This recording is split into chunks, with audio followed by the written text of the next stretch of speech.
बिस्मिल्लाहिर्रहमानिर्रहीम। अस्सलामुअलैकुम। रज़ा Ali Ahmad YouTube channel में आपको खुशामदीद कहते हैं। इस वीडियो में हम लाहौर के बहुत बड़े डॉन की बात करने जा रहे हैं, जिसने कम उम्री में ही पूरे लाहौर को नथ डाल दी थी। ये गुज्जर हुमायूं गुज्जर का छोटा भाई था। हुमायूं गुज्जर के कत्ल के बाद इसने ये तय किया कि ये अपने भाई के कत्ल में मुलव्वस तमाम लोगों को खत्म कर देगा। अगर आपने अभी तक मेरे चैनल को सब्सक्राइब नहीं किया तो पहले चैनल सब्सक्राइब करें और बेल आइकन को भी दबा दें। अगर आपके पास अपने इलाका के किसी भी डॉन की मुकम्मल तफसीलात मौजूद हों तो वो अपना नंबर कमेंट बॉक्स में दे दे, मैं उससे रब्ता कर लूँगा। जब हुमायूं गुज्जर को जाली पुलिस मुकाबले में कत्ल करवाया गया तो इस वक्त पप्पू गुज्जर की उम्र 15 साल थी। हुमायूं गुज्जर को सियालकोट की पुलिस ने कत्ल किया था। इस ग्रुप का सरबराह उस वक्त का एसएसपी तनवीर भट्ट था। तनवीर भट्ट लाहौर का रहने वाला था।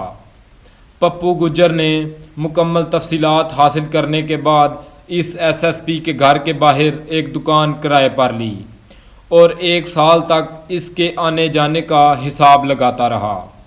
बिलाहिर मई 2004 में इसने एसएसपी को इसके घर के बाहर ही फायरिंग करके कत्ल कर दिया। फिर पप्पू गुज्जर वहां से फरार हो गया। 2004 के आखिर में पुलिस ने इसको कोयटा से पकड़ लिया। इस कत्ल का पर्चा चौधरी अरशद ने खत्म करवाया था, जो उस वक्त थाना गुलबर्ग में एसएचओ के फराइज सर अंजाम दे रहा था। अरशद गुज्जर की एक ज़मीन पर जट ग्रुप ने कब्जा कर लिया था। अरशद गुज्जर की यह ज़मीन फैसलाबाद में मौजूद थी और उस वक्त फैसलाबाद में जट ग्रुप का मुकम्मल तौर पर कब्जा था। इस ग्रुप को सियासी सपोर्ट भी हासिल थी, जो उस वक्त का मशहूर बदमाश और सियासतदान इलियास चौंटिया फराहम कर रहा था। अरशद गुज्जर और पप्पू गुज्जर में एक मुआहदा तय पाया कि अगर पप्पू गुज्जर अरशद गुज्जर की ज़मीन वापस दिलवाएगा तो अरशद गुज्जर हुमायूं गुज्जर के कत्ल में शामिल तमाम लोगों की इन्फो पप्पू गुज्जर को फराहम करेगा। पप्पू गुज्जर और इसके 4 कज़न सूदा गुज्जर, अदनान गुज्जर और मिठू गुज्जर एक ही ग्रुप में शामिल हुआ करते थे। पप्पू गुज्जर ने जट ग्रुप को बहुत सारे पैगाम दिए, मगर जब कोई जवाब ना आया तो पप्पू गुज्जर ने जट ग्रुप पर हमला कर दिया।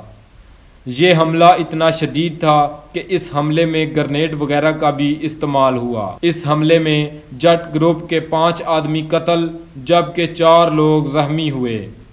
इस हमले के बाद जट ग्रुप की फैसलाबाद में बहुत बदनामी हुई और लोग इनका मजाक भी उड़ाते रहे। बाद में जट ग्रुप, चीमा ग्रुप और राणा ग्रुप ने मिलकर एक ही ग्रुप बना लिया और इनकी ताकत में और भी इजाफा हो गया।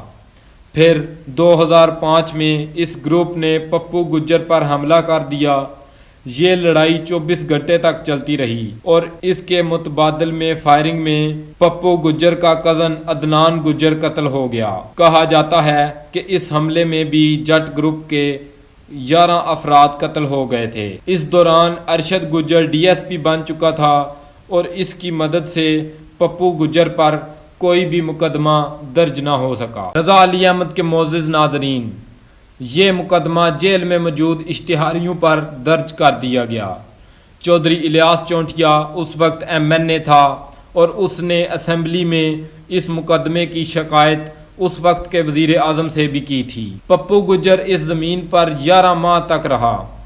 बिलाहिर उसने सारी ज़मीन अरशद चौधरी को वापस लेकर दे दी और दोबारा कभी जट ग्रुप ने इस ज़मीन की तरफ आंख उठाकर भी नहीं देखा। इस वक्त तक पप्पू गुज्जर 16 कत्ल कर चुका था। फिर वादे के मुताबिक तमाम इंफॉर्मेशन अरशद गुज्जर ने पप्पू गुज्जर को दे दी।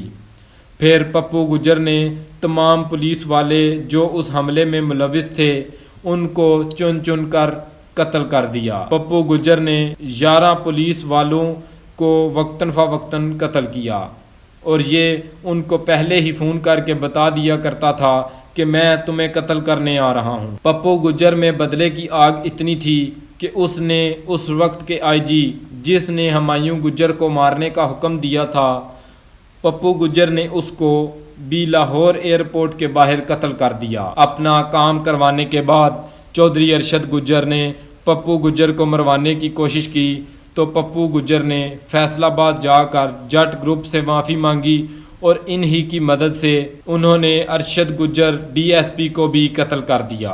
इस कत्ल के बाद पुलिस ने अपनी कार्रवाई तेज कर दी थी, मगर पप्पू गुज्जर हर दफा पुलिस को चकमा देकर फरार हो जाया करता था। फिर 20 साल बाद पुलिस को खबर मिली कि पप्पू गुज्जर जामपुर के इलाके में मौजूद है, तो पुलिस ने पूरी तहसील की नाकाबंदी कर दी थी। इस नाके पर जब पप्पू गुज्जर की गाड़ी को रोका गया तो पप्पू गुज्जर ने पुलिस पर हमला कर दिया और वहां पर 4 पुलिस वाले शहीद हो गए, जबकि पप्पू गुज्जर को भी 4 गोलियां लग गई थीं।